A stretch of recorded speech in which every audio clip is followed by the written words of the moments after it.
Ini buat kadang tani, sedulur tani yang masih setia terus bersama program Jurus Nander Petani Makmur. Kita masih berbincang seputar bawang merah ini ya.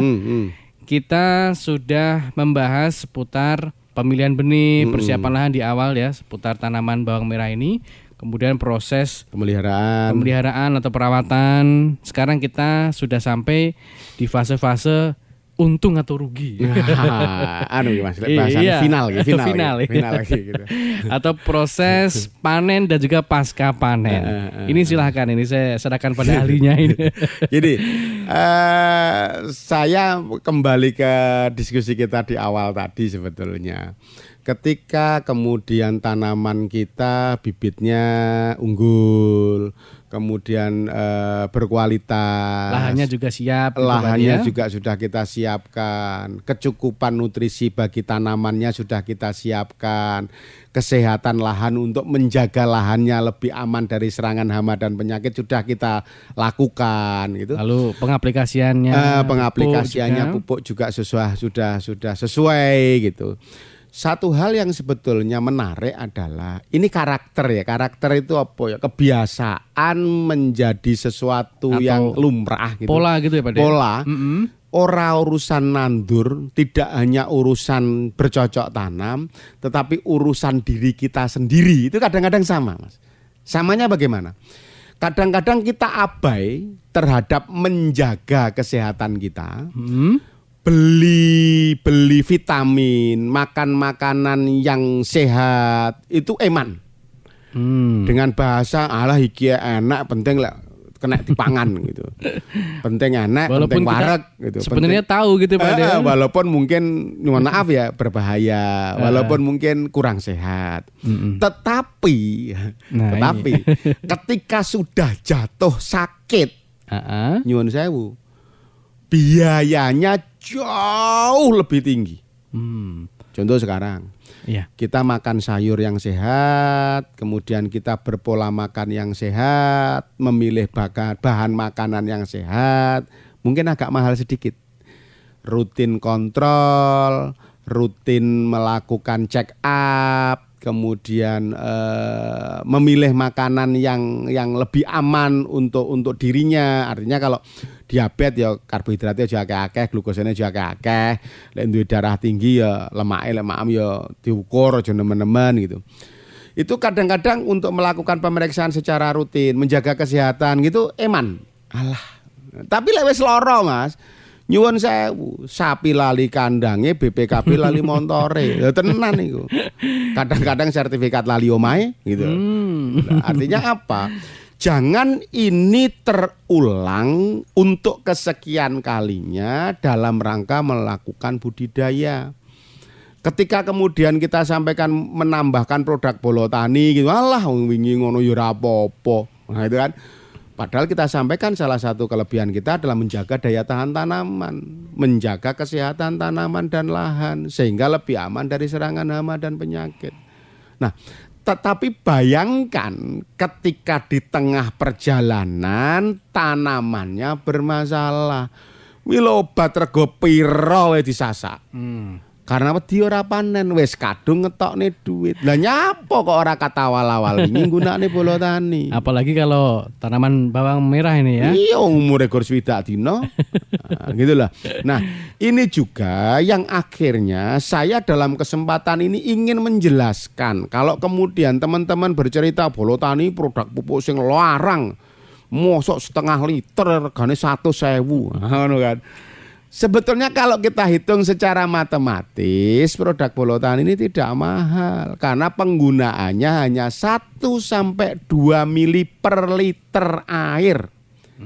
Sak botol setengah liter itu, 1 botol setengah liter itu bisa digunakan melakukan penyemprotan sekitar 25 tangki. Nah, sekarang jenengan bandingkan, saya nggak usah nyebutkan produk apa dengan produk organik yang lainnya, produk pupuk cair yang lainnya. Coba jenengan bandingkan, jangan dilihat harganya yang 100.000, tetapi penggunaannya yang hanya 1-2 mili atau 2-3 tutup per tangki itu. Coba jenengan hitung. Gitu loh. Murah mana? Akhirnya ketemunya murah karena apa? Kalau sekarang Mas 100.000 untuk 25 kali semprot, berarti kan satu tangki hanya 4.000 rupiah. Nah, ayo Larang murah. kok ngendi? Larang karena sampean mikirnya botolnya cilik kok regane larang. Lha sampean tak gawani saiki. Napa niku nyuwun sewu? Emas sak jempolan gini, karo botol sak pickup kira-kira pilih ndi? Apa muni gur sak jempolan kok larang, tapi emas lho iki. Iya. Botol sak pickup wah. Nah, itu yang ingin saya sampaikan. Produk Bolotan ini tidak mahal dan kelebihannya lagi apa? Ini menghemat tenaga kerja karena bisa diaplikasikan produk organik, produk hayati yang bisa diaplikasikan bersama apa saja. Karena ada kadang-kadang kalau ini disemprot tidak boleh dicampur dengan pestisida, nggak boleh dicampur dengan pupuk kimia. Akhirnya jenengan kan double waktunya. Kalau Bolotan ini berkawan dengan semua. Berkawan dengan semua. Karena jujur kami penganut 3 mazhab dalam melakukan budidaya. Kami penganut mazhab organik, kami juga penganut mazhab hayati, kami juga penganut mazhab kimia atau anorganik. Karena semua dibutuhkan dalam takaran yang realistis. Artinya apa? Apakah kemudian tidak butuh produk yang chemical atau kimia? Butuh. Tetapi juga yang logis, yang realistis. Ya. Seperti kita juga gitu loh Mas. Kita bicara 4 sehat 5 sempurna. Apa manusia butuhnya gur sego tok ora ya butuh lawo. Neng lek kemudian lawuh tok ora ana segone ya lemes gitu loh. Artinya apa? Semua dibutuhkan dalam takaran yang tepat. Oke. Siap. Nah, yang terakhir berkaitan dengan panen. Ini insyaallah lek budidayane niku bener. Kemudian alhamdulillah jenenge donga kebagian pas gilire rezekine penak gitu. Panene akeh, tandurane slamet, regane apik, insyaallah kena tinggi munggah kaji. Nah, begitu bicara tentang panen memang banyak petani juga yang memang secara fisiologis sesuai dengan varietasnya antara 60 sampai 80 hari lah, banyak varietas beda-beda ya, kayak jagung, kayak padi gitu ada yang panen 75 hari, ada yang panen 110 hari kan gitu Mas, tergantung varietasnya. Tetapi juga kebiasaan petani biasanya panen yo ndelok rego. Lek pas regone apik walaupun kudune ora Mas, kudune panen umur 80 kadang-kadang karena wedi wah engko jojok ketudun rego umur 70 ya wis dipanen. Artinya apa? Sebaiknya panen sesuai dengan masa fisiologis varietasnya. Lek memang varietasnya panen 75 ya 75. Lek sing panen 25 ya 25 karena ini akan menentukan kualitas dari bawang merahnya itu sendiri. Itu yang berkaitan. Kemudian yang berikutnya, tolong setelah ini trik aja ya, ini trik dari pengalaman juga. Jurusnya Pak De. Jadi banyak juga teman-teman yang memanen bawang merah itu khawatir ora keduman, khawatir entek kabeh mergomo. Karena sudah ada serangan hama, akhirnya cepat-cepat dipanen daripada orang kebagian, daripada bosok kabeh, daripada mati kabeh gitu. Ada yang seperti itu. Cuman yang saya kurang sepakat adalah seringkali ketika panen itu dipaksakan karena serangan hama atau penyakit, begitu bar panen kae dikei pestisida luar biasa. Wis digantung lho Mas, wis dipepe lho Mas. Iku sering disomproti kangge obat. Apakah masih bisa Pak? Iya, kalau bakteri kan tetap bisa ya? Karena bahan organik bakterinya akan tetap bertumbuh. Jamurnya akan tetap bertumbuh. Akhirnya apa? Ben ora tek bosok gitu, akhirnya disemproti pestisida. Sekali lagi saya ingatkan, ini racun ya Kang sampean ngeracuni dulure sampeyan terus-terusan kayak gitu. Karena beberapa survei membuktikan bahwa salah satu pengguna pestisida terbesar adalah petani bawang merah. Nah, ini. Ya memang sing konsumsi ra patek krasa Mas, jenenge nyambel nganggene 2 siung 3 siung makane pestisida yang kita konsumsi enggak terasa. Jangka panjang, Pak. Nah, itu yang jadi masalah. Ora krasa roh-roh engko tuwane kejulino. Konsumsikan dari kecil ya Pak ya, sampai tua gitu. Iya, mulai bocah seneng pedes wis nganggo brambang lho kok seneng pedes. Sayur sop berarti kayak brambang ya ora patek enak kok gitu loh. Itu yang ingin saya sampaikan. Ayolah saudara-saudaraku, sedulur-sedulurku, mulailah kita berpikir tentang siapa yang akan mengkonsumsi ini juga. Coba bayangkan konsumsi anak kita, cucu kita. Degeneratif sel mereka akan seperti apa? Penyakit yang akan muncul nanti seperti apa? Kalau produk-produk yang selalu kita berikan bukan produk-produk yang berkualitas dari sisi kesehatan, hanya berkualitas dari sisi ukurannya gede gitu aja lah. Kasihan anak cucu kita nanti. Nah, salah satunya kenapa kami cerita seperti ini, itu karena kebiasaan. Nah, ayo kebiasaan ini secara perlahan kita rubah menjadi pola bertani yang sehat. Mulai dari masa persiapannya, sampai panennya, sampai penyimpanannya. Kemudian kalau jenengan ingin bagian tanaman itu taruhlah setelah panen itu tidak hama dan penyakitnya tidak terus, kemudian panenan jenengan menjadi rusak setelah dipanen dari sawah, semprotkan bioorganik dan imuno, udah. Itu akan menghambat pertumbuhan jamur, akan menghambat pertumbuhan bakteri dan yang lain, dan bawang merahnya tetap sehat. Itu loh intinya. Itu setelah dipanen Mas, bar dipanen kae pas karo biasaan disemprot nganggo pestisida, diganti menggunakan bioorganik dan imunobion dan juga bioorganik sebagai pengganti daripada kita gunakan pestisida ya Pak Ade ya. Nggih, gitu loh. Terus kemudian apalagi Pak Ade yang perlu diperhatikan ketika pasca panen? Nah, ini khusus bagi teman-teman petani yang panen dipaksakan tadi karena hama dan penyakit, jenengan harus memiliki konsentrasi lebih untuk mensterilkan lahan.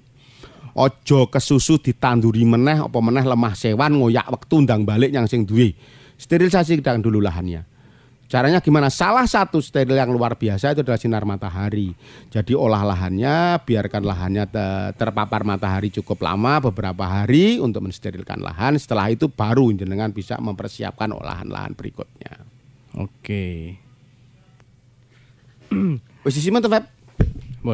Untuk persiapan lahan untuk pasca panen tanaman. Itu tadi yang penting jenengan gini loh, tanah kita itu menjadi media bagi tanaman. Oke. Saya berulang kali, ayolah kalau kita itu ingin mendapatkan hasil yang maksimal dari lahan kita, dari tanaman kita, ya kita sayangi. Kita ingin mendapatkan balas dari anak kita, ya anaknya disayangi. Anak rati pakani, rati openi, rati sekolah nih begitu tua wani karo wong tua ya biasa aja gumun gitu loh. Nah, artinya sama, ketika lahan itu kita sayangi, tidak kita pulosoro, tidak kita perkosa hanya untuk menghasilkan untung besar bagi kita, tapi tidak kita jaga kesehatannya.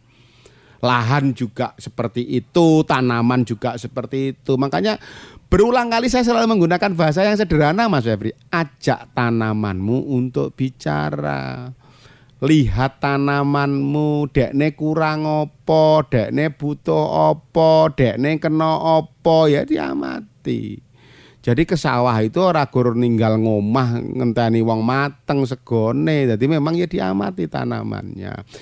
Siangi rumputnya supaya tidak berkompetisi dalam mengambil nutrisi pupuk yang kita berikan gitu loh. Itu menjadi apalagi penting. Untuk tanaman bawang merah ini Pak Ade kan lebih intens Pak Ade ya. Iya, umurnya hanya 60 hari. Kalau mungkin padi gitu bisa ditinggal rodok dawa lah, pari gitu. Ke sawah jagung, mungkin lihat-lihat gitu aman. Siang udah bisa pulang. Kalau ya? di Brambang memang harus lebih teliti ya, lebih teliti. Nah, satu hal yang ingin saya sampaikan, ayolah mulai sekarang kita membahasakan bukan kita aja yang ingin mendapatkan hasil dari melakukan budidaya, tetapi objek yang kita lakukan budidaya, ayo kita sayangi juga. Tanamannya kita sayangi dengan cara memenuhi kebutuhan nutrisinya, kebutuhan bahan-bahan pupuknya. Kemudian kita sayangi juga dengan menjaga daya tahan tanamannya. Lahannya juga kita sayangi dengan apa? Dengan tidak merusak lahannya. Nyun sewu, saya itu kadang-kadang kasihan sama tanaman itu. Kasiannya gini Mas, kalau Mas Febri gitu ning omah masak pedes, ra seneng pedes, cek iso lunga nyang warung gitu kan. Begitu wedhus dingon sukete sing kene tuwek-tuwek sing kono rada enom iso milih mlayu rono. Lek brambang sampean cepne ning kono, kemudian lahannya tidak baik untuk dia, tidak sehat untuk dia, nutrisinya kurang untuk dia. Mosok brambange kon pindah nggon kono ora iso. Itulah fungsinya bagaimana kita persiapkan lahan kita jaga lahan kita tidak hanya kesuburannya tetapi juga kesehatannya. Ini sekali lagi saya makan. Tidak hanya bicara lahan subur tapi juga lahan sehat. Tidak hanya bicara tanaman subur tapi tanaman sehat. Tidak bicara buahnya besar-besar dan banyak tapi bagaimana buahnya sehat. Gitu loh. Ya. Konsep sehat ini menjadi penting. Hari ini salah satu biaya terbesar adalah lek sudah sakit. Ya. Apalagi sekarang masa pandemi seperti ini, di mana daya tahan tubuh diharapkan meningkat, daya tahan tubuh diharapkan tinggi. Tapi bagaimana itu bisa tercapai ketika konsumsi kita dari bahan-bahan pangan yang tidak sehat? Nah, itu. Jadi kita mulai. Iya. Dia aja nyalahne wong dhisik ya anu kok. Uripe dawa-dawa mergo ora kakean mikir kok. Saiki kan mikir barang-barang, bayar pulsa, tuku kuota. Bukan hanya itu, mbah-mbah kita dulu konsumsi pangannya lebih sehat pun. Jenengan ngaku ora ngaku silakan.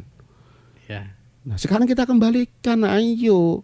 Untuk bicara pangan sehat siapa? Ya dari produsennya, dari petaninya. Kene kon milih barang sehat yang pasar sementara semua barangnya dikonokne milih sehatnya nanti adanya itu. Ya. Nah, kalau petaninya berbudidaya sehat, melakukan penanaman sehat, perawatan sehat, menghasilkan hasil panen yang sehat, yang konsumsi sing maem akhire ya sehat, insya Allah Gusti Allah mbales ngekei rahmat lewat rezeki keliwat-liwat. Oke, tapi juga hati-hati kalau memang dengan sengaja ya Pak Ade ya. Kan ada kualat juga, ada karma juga. Itu. Gusti Allah mboten sare. Iya. Niatnya harus kita tata lagi Pak Ade ya. Itu maksud saya. Itu maksud saya. Iya. Closing statement Pak Ade. Closing statementnya sederhana. Untuk pemula yang ingin mencoba menjadi petani bawang merah ini Pak Ade. Menjadi petani bukan profesi yang hina. Nah. Menjadi petani adalah profesi terhormat. Menjadi petani akan menjadi harapan masa depan bangsa ini. Jangan pernah minder menjadi petani. Jangan hanya menjadi pilihan terakhir untuk menjadi petani. Karena apa? Bisnis yang tidak pernah lekang oleh waktu, tidak akan ditelan oleh zaman adalah bisnis pertanian.